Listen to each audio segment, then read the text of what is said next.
This video is going to be based on a spiritual topic, and if you think that spirituality is cringe or something, then it would be better for you to leave this video right now.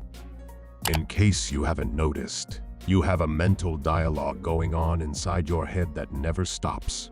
It just keeps going and going. Have you ever wondered why it talks in there? How does it decide what to say and when to say it? How much of what it says turns out to be true? How much of what it says is even important? And if right now you are hearing in your mind, "I don't know what you're talking about. I don't have any voice inside my head." That's the voice we're talking about. If you're smart, you'll take the time to step back, examine this voice, and get to know it better. The problem is, you're too close to be objective. You have to step way back and watch it converse. While you're driving, you hear internal conversations like, "Wasn't I supposed to call Fred? I should have. Oh my God, I can't believe I forgot. He's going to be so mad. He may never talk to me again. Maybe I should stop and call him right now. No, I don't want to stop the car right now." Notice that the voice takes both sides of the conversation. It doesn't care which side it takes, just as long as it gets to keep on talking.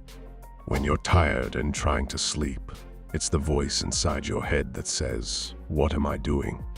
I can't go to sleep yet. I forgot to call Fred.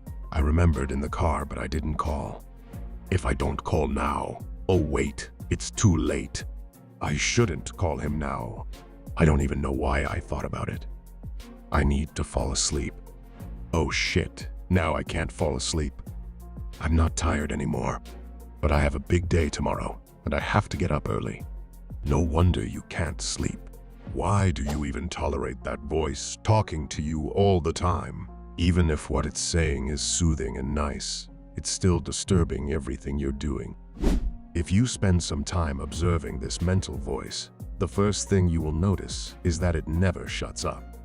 When left to its own, it just talks. Imagine if you were to see someone walking around constantly talking to himself. You'd think he was strange. You'd wonder if he's the one who's talking and he's the one who's listening. He obviously knows what's going to be said before he says it. So what's the point? The same is true for the voice inside your head. Why is it talking? It's you who's talking, and it's you who's listening. And when the voice argues with itself, who is it arguing with? Who could possibly win? It gets very confusing. Just listen to yourself. The conversation be like, "I think I should get married." No, you know you're not ready. "You'll be sorry, but I love her." Oh, come on. You felt that way about Kate. What if you had married her? If you watch carefully, you'll see that it's just trying to find a comfortable place to rest. It will change sides in a moment if that seems to help, and it doesn't even quiet down when it finds out that it's wrong. It simply adjusts its viewpoint and keeps on going. If you pay attention, these mental patterns will become obvious to you. It's actually a shocking realization when you first notice that your mind is constantly talking. You might even try to yell at it in a feeble attempt to shut it up. But then you realize that's the voice yelling at itself. "Shut up. I want to go to sleep. Why do you have to talk all the fucking time?" Obviously, you can't shut it up that way. The best way to free yourself from this fucking crazy chatter is to step back and view it objectively. Just view the voice as a vocalizing mechanism that is capable of making it appear like someone is in there talking to you. Don't think about it, just notice it. No matter what the voice is saying, it's all the same. It doesn't matter if it's saying nice things or mean things. It doesn't matter, because it's still just a voice talking inside your fucking head. It's just a damn voice. Whether it's talking about good things or bad things doesn't matter. Who cares? In fact, the only way to get your distance from this voice is to stop differentiating what it's saying. You do hear it when it talks, don't you? Make it say hello right now. Say it over and over a few times. Now shout it inside. Can you hear yourself saying hello inside? Of course you can. There is a voice talking, and there is you who notices the voice talking. The problem is that it's easy to notice the voice saying hello, but it's difficult to see that no matter what the voice says, it is still just a voice talking and you listening. Suppose you were looking at 3 objects, a flower pot, a photograph, and a book, and were then asked, which of these objects is you? You'd say, none of them. I'm the one who's looking at what you're putting in front of me. It doesn't matter what you put in front of me. It's always going to be me looking at it. You see, it's an act of a subject perceiving various objects. This is also true of hearing the voice inside. It doesn't make any difference what it's saying. You are the one who is aware of it. As long as you think that one thing it's saying is you, but the other thing it's saying is not you, you've lost your objectivity. You may want to think of yourself as the part that says the nice things, but that's still the voice talking. You may like what it says, but it's not you. If you watch it objectively, you'll come to see that much of what the voice says is meaningless.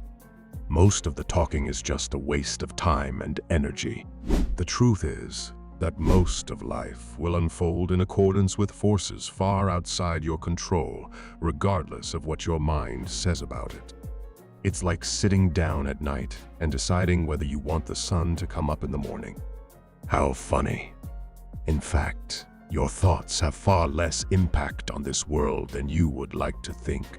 If you're willing to be objective and watch all your thoughts, you will see that the vast majority of them have no relevance. They have no effect on anything or anybody except you. They are simply making you feel better or worse about what is going on now, what has gone on in the past, or what might go on in the future. You will someday come to see that there is no use for that never-ending internal chatter, and there is no reason to constantly attempt to figure everything out. Eventually, you will see that the real cause of problems is not life itself. It's the commotion the mind makes about life that really causes problems. You will notice, however, that even when you're not particularly bothered by something, it still talks. When you're walking down the street, it says things like, "Look at that dog. It's a Labrador. Hey, there's another dog in that car. Wow, he looks a lot like my first dog, Shadow." It is actually narrating the world for you. But why do you need this? You already see what's happening outside. How does it help to repeat it to yourself through the mental voice?